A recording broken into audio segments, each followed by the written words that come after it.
नमस्कार, स्वागत है आपका Cloud9 न्यूज़ में। मैं हूं सिमरन। तो चलिए देखते हैं आज की प्रमुख खबरें कौन कौन सी हैं। प्रधानमंत्री नरेंद्र मोदी ने मंगलवार को कहा कि 2017 से पहले उत्तर प्रदेश में शासन में गुंडों और माफियों की मनमानी चलती थी, लेकिन अब मुख्यमंत्री योगी आदित्यनाथ के नेतृत्व में चीजें बदल गई हैं और ऐसे तत्व सलाखों के पीछे हैं। अलीगढ़ में मंगलवार को राजा महेंद्र प्रताप सिंह विश्वविद्यालय की आधारशिला रखने के बाद एक समारोह में मोदी ने कहा, मुझे याद है जब 2017 से पहले गरीबों के उत्थान की हर योजना में यहाँ बाधा डाली जाती थी। एक एक योजना लागू करने के लिए दर्जनों बार केंद्र की तरफ से चिट्ठी लिखी जाती थी, लेकिन यहाँ उस गति से काम नहीं होता था। यह मैं 2017 से पहले की बात कर रहा हूँ। उत्तर प्रदेश के लोग भूल नहीं सकते कि पहले यहाँ किस तरह के घोटाले होते थे, किस तरह राजकाज को भ्रष्टाचारियों के हवाले कर दिया गया था। आज योगी जी की सरकार पूरी ईमानदारी से उत्तर प्रदेश के विकास में जुटी है। उन्होंने कहा, एक दौर था जब यहाँ शासन प्रशासन गुंडों और माफियों की मनमानी से चलता था, लेकिन अब वसूली करने वाले माफिया राज चलाने वाले सलाखों के पीछे हैं। गौरतलब है कि यूपी में अगले साल विधानसभा चुनाव होने हैं, जिसको लेकर अभी से ही राजनीतिक पार्टियां बयानबाजियों में जुटी हैं। एआईएमआईएम चीफ असदुद्दीन ओवैसी भी यूपी चुनावों के मद्देनजर अपनी पूरी ताकत झोंकते नजर आ रहे हैं। उन्होंने मंगलवार को पटना में आयोजित एक प्रेस कॉन्फ्रेंस में यूपी के सीएम योगी आदित्यनाथ के अब्बा जान वाले बयान पर उन्हें घेरते हुए कहा कि वे झूठे हैं। ओवैसी ने कहा कि अगर मुख्तार अंसारी दागी नेता हैं तो भाजपा की प्रज्ञा ठाकुर कौन सा दूध की धुली हैं। यूपी में भाजपा के 37% विधायकों पर आपराधिक मामले हैं, लेकिन इन्हें सिर्फ मुसलमान दिखाई देता है। ओवैसी ने आगे कहा कि यूपी चुनावों को लेकर हमारी 100 सीटों पर तैयारी चल रही है।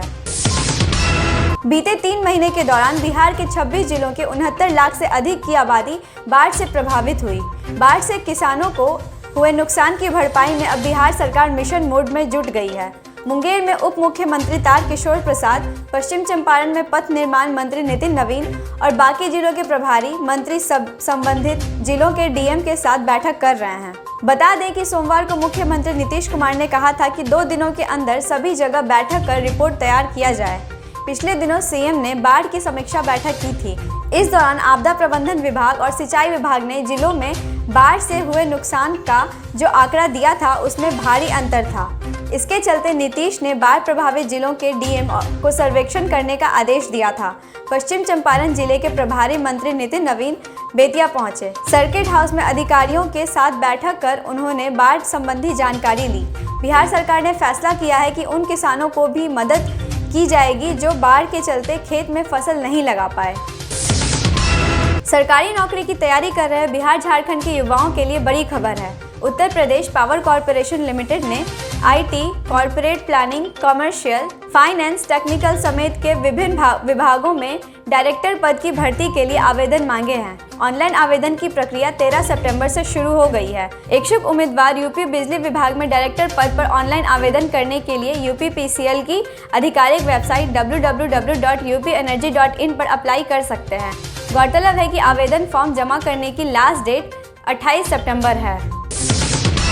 जेएनयू छात्र संघ के पूर्व अध्यक्ष कन्हैया कुमार जल्द ही कांग्रेस में शामिल हो सकते हैं। कन्हैया कुमार के कांग्रेस में शामिल होने को लेकर पार्टी के कई नेताओं से बातचीत चल रही है। मीडिया रिपोर्ट्स के मुताबिक कांग्रेस नेता राहुल गांधी से मिलकर कन्हैया कुमार जल्द ही कांग्रेस की सदस्यता ग्रहण कर सकते हैं। कन्हैया कुमार वर्तमान में सीपीआई के सदस्य हैं। कन्हैया ने 2019 में सीपीआई की टिकट पर बेगूसराय से लोकसभा चुनाव लड़ा था। पटना हाई कोर्ट ने पटना नगर निगम के कर्मियों को हड़ताल खत्म करने का निर्देश दिया है। मंगलवार को इस संबंध में दायर याचिकाओं पर चीफ जस्टिस संजय करोल की खंडपीठ ने सुनवाई की।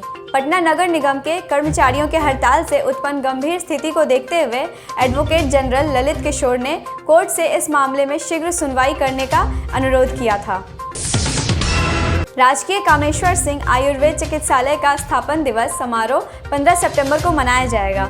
इस अवसर पर अस्पताल में वर्षों से बंद पड़ी इमरजेंसी और 8 विभागों की ओपीडी सेवा फिर से शुरू होगी। अस्पताल प्रशासन की ओर से इसको लेकर तैयारियां अंतिम चरण में हैं। बताया जा रहा है कि स्थापना दिवस के अवसर पर अस्पताल परिसर में एक समारोह का आयोजन किया जा रहा है।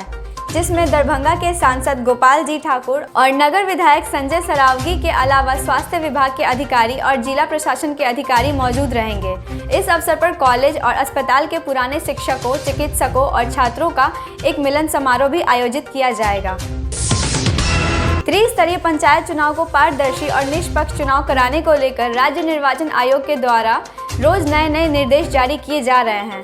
इस कड़ी में राज्य निर्वाचन आयोग ने मतदान और मतगणना के दिन मंत्री, सांसद, विधायक और पार्षद के दौरे पर रोक लगा दी है, क्योंकि पिछले पंचायत चुनाव के दौरान आयोग को ऐसी कई शिकायतें प्राप्त हुई थी जिसमें राज्य सरकार के कई मंत्रियों और विधायकों द्वारा मतदान तिथि के दिन मतदान केंद्र पर जाकर मतदाताओं और मतदान कर्मियों को उम्मीदवार विशेष के पक्ष में वोट डालने के लिए दबाव डाला गया था।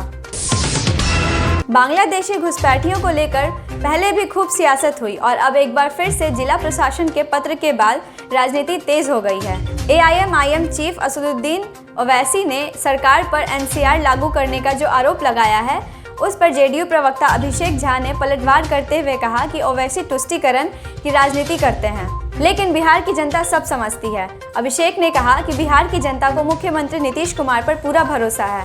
उन्हें पता है कि CM ने ही सबसे अधिक काम किया है और आगे भी काम करेंगे। और जहां तक NRC की बात है तो पार्टी की तरफ से पहले ही साफ कर दिया गया है कि बिहार में इसे लागू नहीं किया जाएगा। भारतीय जनता पार्टी के सांसद अर्जुन सिंह के घर के पास एक बार फिर बमबारी हुई। बदमाशों ने भाजपा सांसद के घर के बाहर बम फेंक दहशत फैला दी है। इस हमले के बाद भाजपा सांसद ने कहा है कि राज्य की सत्तारूढ़ पार्टी तृणमूल कांग्रेस उनकी हत्या कराना चाहती है। दरअसल मंगलवार की सुबह करीब 9:10 पर भाजपा सांसद के नॉर्थ 24 परगना जिला स्थित उनके आवास के बाहर बदमाशों ने बम फेंक दहशत फैला दी। ऐसे ही डेली न्यूज़ अपडेट्स के लिए आप हमारे चैनल Cloud9 को सब्सक्राइब करें और अगर आपको हमारा ये वीडियो पसंद आया तो वीडियो को लाइक करें और शेयर करें। धन्यवाद।